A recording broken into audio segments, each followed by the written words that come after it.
شکرتم فاشکروا لی ولا تکفرون. صلوات محمد علی محمد. ارشاد پروردگار ہوا کہ تم میرا ذکر کرو تو میں تمہارا ذکر کروں گا. اگر تم میرا ذکر تنہائی میں کرو گے تو میں تمہارا ذکر لوگوں کے سامنے لوگوں کی زبانوں پر کرواؤں گا. اگر تم انسانوں میں میرا ذکر کرو گے تو میں تمہارا ذکر ملائکہ میں کروں گا. سبحان اللہ سبحان. یا ایھا الذین آمنوا اذکروا اللہ ذکرا کثیرا وسبحوہ بکرۃ واصیلا. اللہ کا ذکر کثرت کے ساتھ کیا کرو. صبح و شام اللہ کا ذکر بیان کرو, اللہ کی تسبیح بیان کرو. اللہ کا ذکر شہ زبان سے ہو, اس لیے کہ چھٹے امام کہتے ہیں الذکر مقسوم, ذکر کی اقسام ہیں. ذکر اللسان, ذکر القلب, ذکر الروح, ذکر العقل. یعنی اگر یہ زبان کسی وجہ سے مصروف ہے تو اپنے قلب کو ذاکر بنائے رکھو. اگر قلب مصروف ہے تو اپنے عقل کو ذاکر بنائے رکھو. عقل مصروف ہے تو اپنے روح کو ذاکر بنائے رکھو. ہر وقت اللہ کا ذکر کرو, ایک لمحہ بھی اللہ کے ذکر سے غافل نہیں رہنا چاہیے. اس لیے کہ قرآن نے پھر اعلان کیا وَلَا تُطِعْ مَنْ أَغْفَلْنَا قَلْبَهُ عَنْ ذِكْرِنَا, کہ ایک لمحے کے لیے بھی اگر کسی کا قلب ہمارے ذکر سے غافل رہا ہو تو اسے ہادی نہیں بنانا چاہیے, اسے رہبر نہیں بنانا چاہیے, اسے قائد نہیں بنانا چاہیے, اس کی اطاعت کرنا ضروری نہیں ہے. یعنی ہر وقت اللہ کا ذکر کرنا چاہیے. تو شاید نبی اسی وجہ سے ہمیں پیغام دینا چاہتے ہیں کہ زینوا مجالسکم بذکر علی ابن ابی طالب, ذکر علی عبادہ. اے انسان, اگر تو چاہتا ہے کہ ہر وقت ہر لمحہ اللہ کے ذکر میں تو مصروف رہ سکے, ہر وقت تو اللہ کا ذکر کر سکے, تو اپنی مجلسوں کو علی کے ذکر سے زینت دو, اپنی بزموں کو علی کے ذکر سے زینت دو. اس لیے کہ علی کا ذکر عبادت ہے, علی کا ذکر میرا ذکر ہے اور میرا ذکر خدا کا ذکر ہے. اس لیے کہ اگر تم زبان سے علی کا ذکر نہیں کر سکتے تو دل میں علی کی محبت رکھ لو, علی سے محبت کرو. اس لیے کہ اگر تم دل میں علی کی محبت رکھتے ہو تو ہر وقت تمہارا علی سے محبت کرنا یہ عبادت میں شمار ہوگا. اللہم صلی علی محمد وآل محمد. اور جو بھی ذکر سے روگردانی اختیار کرے گا ومن اعرض عن ذکری فإن له معیشۃ ضنکا ونحشرہ یوم القیامۃ اعمی قال رب لما حشرتنی اعمی قد کنت بصیرا. کہا کہ جو بھی ہمارے ذکر سے روگردانی اختیار کرے گا تو ہم اس کے رزق میں تنگی پیدا کر دیں گے اور قیامت کے دن اسے ہم اندھا محشور کریں گے. اس لیے کہ ومن یعش عن ذکر الرحمن نقیض له شیطانا وهو له قرین. جو بھی اللہ کے ذکر سے روگردانی اختیار کرے گا تو ہم شیطان کو اس کے اوپر مسلط کر دیں گے اور وہ اس کا ساتھی بن جائے گا. جو بھی ذکر سے روگردانی اختیار کرے گا تو یہ ذکر کیا ہے, یہ تذکرہ کیا ہے. پھر سورہ مدثر میں اعلان کرتا ہے وما تنفعهم شفاعۃ الشافعین وما لهم عن التذکرۃ معرضین. انہیں شفاعت کام نہیں آنے والی ہے, ان شفاعت ان کے نصیب میں نہیں ہے, اور انہیں کیا ہو گیا ہے کہ یہ تذکرے سے فرار اختیار کرتے ہیں, تذکرے سے منہ موڑے جا رہے ہیں. یہ کون ہے جو تذکرے سے فرار اختیار کرتے ہیں؟ کہا کہ کانہم حمر مستنفرہ فرت من قسورہ. ان کی مثال اسی طرح ہے جو تذکرے سے ذکر سے فرار اختیار کرتے ہیں, جیسے جنگلی گدھے ہوں, وحشی جانور ہوں.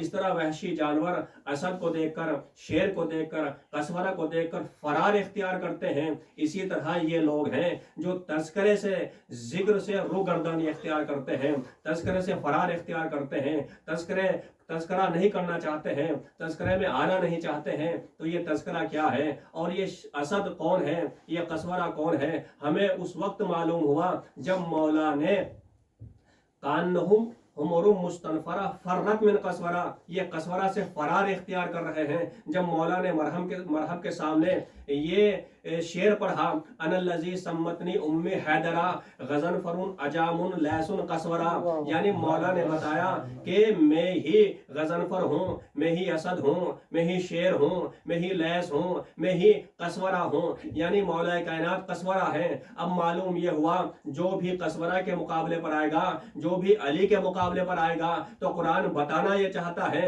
کہ اس کی مثال اسی طرح ہے جس طرح وحشی جانور ہوتے ہیں، جس طرح وحشی گدھے ہوتے ہیں، جو بھی تذکرے سے فرار اختیار کرتا ہے اس کی مثال وحشی جانور کی طرح ہے۔ اور پھر سورہ دہر میں اللہ نے آل محمد کے فضائل بیان کرنے کے بعد آخر میں ایک جملہ کہا اِنَّ هَٰذِهِ تَذْكِرَةٌ وَمَنِ شَاءَ اتَّخَذَ إِلَىٰ رَبِّهِ سَبِيلًا، کہ یہ تمام فضائل، یہ آل محمد کے کمالات، یہ فضیلتیں، یہ سب تذکرہ ہے۔